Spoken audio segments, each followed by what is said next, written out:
J'ai peur des araignées au point de parfois me retrouver en fait presque tétanisée. Je vais pleurer, je vais plus savoir quoi faire, je vais paniquer.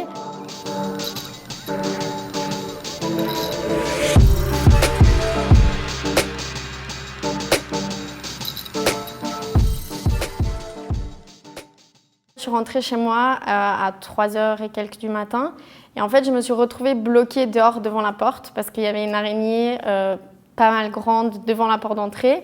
Enfin, pour moi c'était gigantesque, après c'était une araignée quoi. On est en Suisse, c'est pas non plus des migales, mais pour moi c'était vraiment trop gros.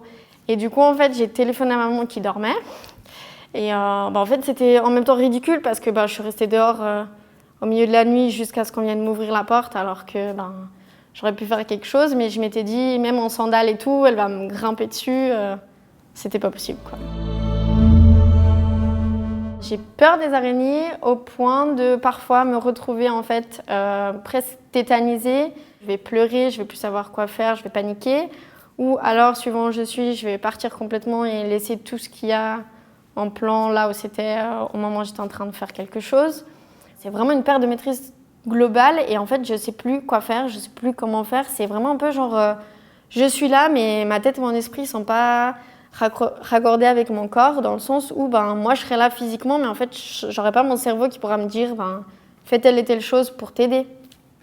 Je pense en soi que ça m'est venu de ma maman. Je sais qu'elle a toujours eu pas spécialement peur mais elle a jamais aimé ça et elle trouvait ça moche et je me rappelle qu'elle criait quand on était petite avec ma soeur, on rigolait d'ailleurs et je pense que ça c'est venu de là. Après chez moi ça s'est décuplé parce qu'elle arrive quand même à gérer ça toute seule mais c'est vrai que moi c'est quelque chose qui me dérange.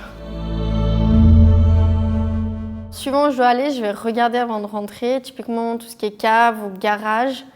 Après, je me rappelle aussi, mes grands-parents, ils avaient un cabanon dans le jardin avec tout ce qui était objets, tondeuse, tournevis, etc. Je suis allée une fois, j'ai vu une araignée, je ne suis plus jamais rentrée là-dedans. Et d'ailleurs, je n'y retournerai pas.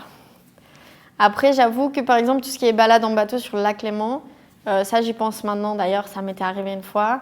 C'était un petit bateau privé en fait et ils avaient genre détaché la voile et il y en avait plusieurs qui étaient tombés comme ça et on était encore arrêtés donc on est vite sortis.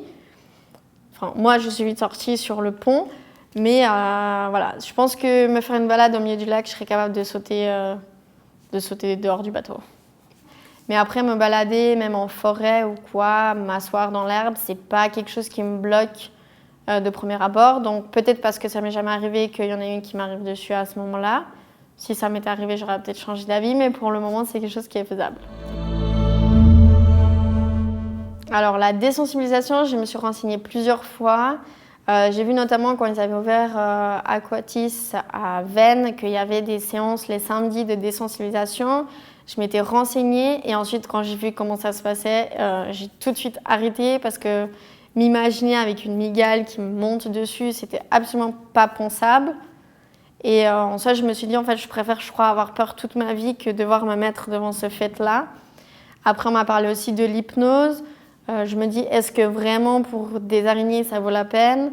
Et comme je ne sais pas vraiment la manière en fait, d'arriver à cette approche-là, comment c'est fait, j'ai jamais étudié plus que ça la question. Après, c'est clair que pour moi, là, en tout cas au jour d'aujourd'hui, me dire qu'on doit me mettre une araignée dessus pour me désensibiliser, c'est pas possible. Mais pourquoi pas envisager de voir ce qui est faisable autre que par cette thérapie-là. Je pense qu'on ne peut pas vraiment comprendre les peurs des gens. Il y a qui a peur des araignées, il y a des gens qui ont peur de la foule, il y a des gens qui ont peur de plein de choses qui peuvent paraître inoffensives pour d'autres. Je ne fais pas exprès non plus, c'est pas que ça m'amuse d'avoir l'air ridicule et de hurler pour une petite araignée qui se balade. Et en soi, c'est une souffrance dans le sens où on n'est pas forcément pris au sérieux.